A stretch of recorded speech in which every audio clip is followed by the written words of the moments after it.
नमस्कार, मेरा नाम जतिन मनावत है और आप मुझे देख रहे हैं अपनी पंचायत पर। काफ़ी दिनों की छुट्टी के बाद मैं आज फिर वापस लौटा हूं आप सबके बीच कुछ नई खबरों के साथ।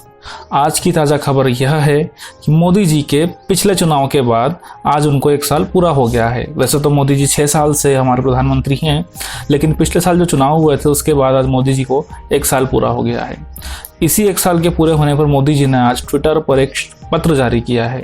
उस पत्र में उन्होंने लिखा है, मोदी जी ने खत तो काफ़ी बड़ा लिखा है, लेकिन अगर इस खत को हम निचोड़कर एक ग्लास में आपके लिए रस तैयार करें तो वो कुछ इस प्रकार होगा कि मोदी जी जैसा अपने भाषण में कहा करते हैं, ये खत भी उसी तरीके का है।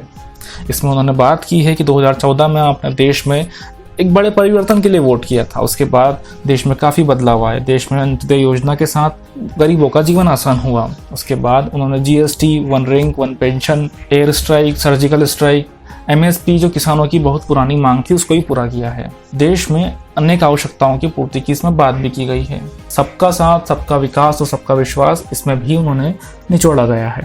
स्व सहायता समूह के लिए बिना गारंटी के ऋण को 10 लाख से बढ़ाकर 20 लाख की बात भी उन्होंने इसमें शामिल की है। आदिवासी बच्चों की शिक्षा के लिए जो 450 से ज़्यादा एकलव्य मॉडल रेसिडेंशियल स्कूल चलाए जाने थे उसका भी उन्होंने जिक्र किया है। इंटरनेट के बारे में भी उन्होंने बात की है और बताया है कि किस प्रकार गाँव तक इंटरनेट बहुत तेजी से फैला है। उन्होंने हर मुद्दे पर बात की है जो मुद्दा उनके 6 साल के कार्यकाल में अभी तक पूरा हुआ है। उसके बाद उन्होंने आज के बारे में भी बात की है, किस प्रकार आज देश में कोरोना के कारण हालात बहुत बिगड़ चुके हैं।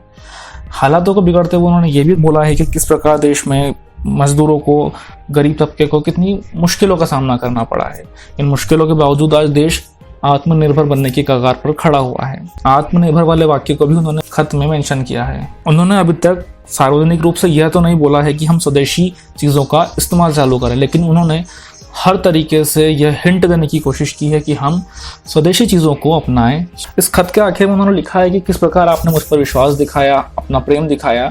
आपके आशीर्वाद की शक्ति से ही पिछले 1 साल में देश ऐतिहासिक निर्णयों में विकास की अभूतपूर्व गति के साथ आगे बढ़ा है। जिन ऐतिहासिक निर्णयों की यहाँ पर बात की गई है उनमें खास रूप से शामिल है धारा 370, NRC और CAA जैसे कुछ महत्वपूर्ण बिंदु, जिनके बारे में हम अभी तक चर्चा करते रहते हैं। देश में चुनौतियां अनेक हैं, समस्याएं भी अनेक हैं। मैं दिन रात प्रयास कर रहा हूं, मुझ में कमी हो सकती है, लेकिन देश में कोई कमी नहीं है। ऐसा मोदी जी ने अंतिम चरणों में अपने खत में लिखा है।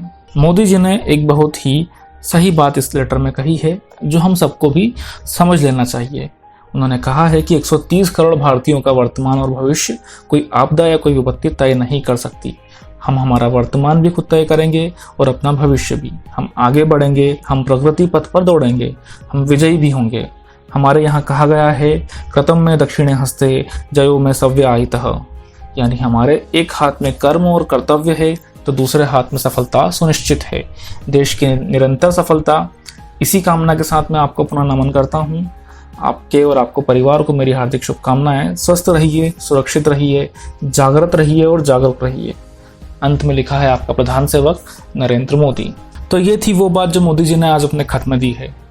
आप उनके कार्यकाल को किस नज़र से देखते हैं, कमेंट बॉक्स में ज़रूर लिखिएगा। जाते जाते मैं इतना ही कहूँगा कि अगर आपको वीडियो अच्छा लगा तो इसे लाइक, कमेंट और शेयर ज़रूर कीजिए। साथ ही हमारे चैनल को सब्सक्राइब भी कीजिए ताकि हमारी हर वीडियो आप तक बिना किसी रुकावट के पहुँचती रहे।